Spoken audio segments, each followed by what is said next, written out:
The coveted kitchen jobs are only available to those who are not serving time for a violent crime and who have done absolutely nothing wrong in prison.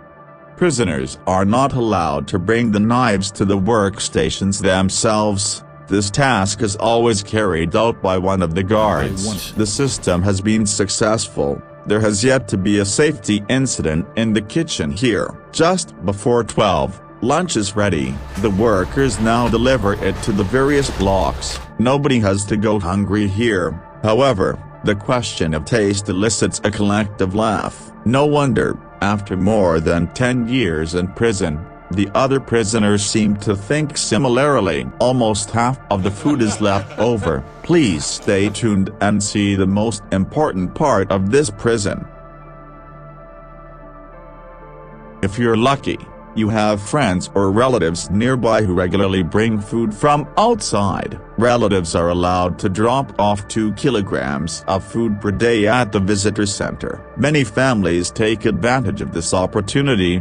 On average, a further 800 kilograms of food are collected every day. Time and again, however, friends or family try to smuggle illegal items into prison this way. Before the food reaches the prisoners, Daniel Ensign and his colleagues search it thoroughly. Cakes are particularly suitable for hiding things in. Every find means trouble, both for the prisoner and the person who delivered the parcel. What a pity. Now everyone who drops something off must leave their address, telephone number, and name, so we know exactly who has dropped off the items, so that if we find something, the person will be held accountable. They say, in the worst-case scenario, this also means prison. Officers then send the controlled food to the prisoners. Prisoners who have no family or friends nearby can buy supplies in the prison store. Here, they can order almost anything from toiletries,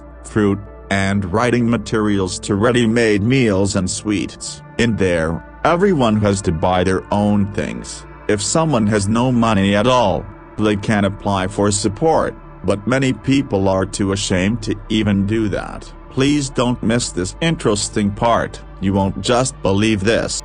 And sweets.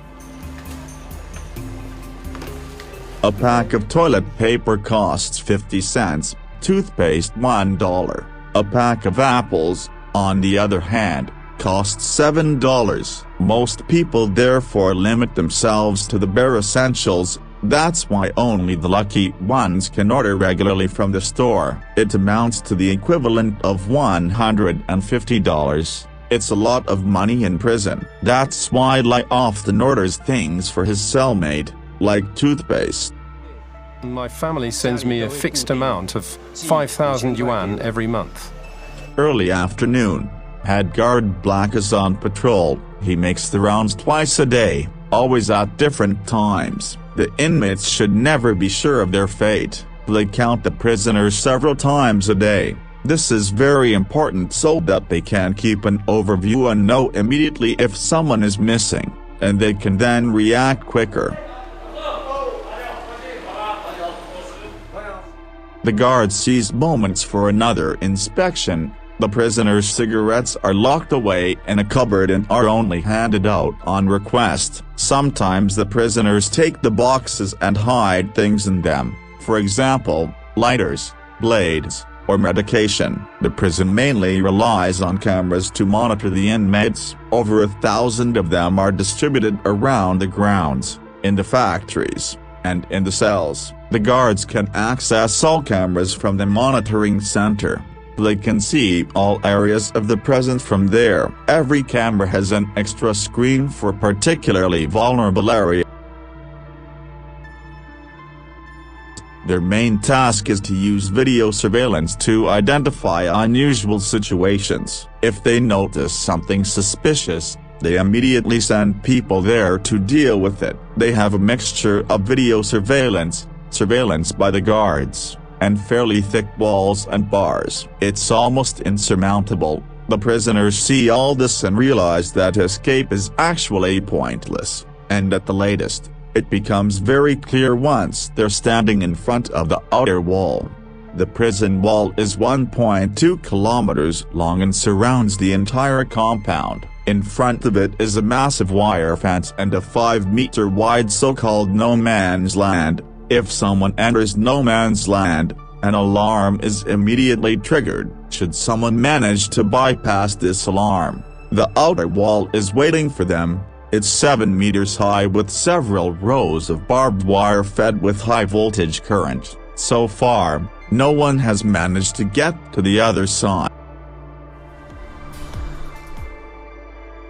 Late in the afternoon, dinner is served at 4 p.m. It's the last meal of the day for the prisoners. After eating, they have to return to their cells. The cell and the workshop are actually two different worlds. In the cell, you can do practically nothing except rest and sleep. On the other hand, there is plenty of space, and they can be creative and even do sports. None of the men are in a particular hurry.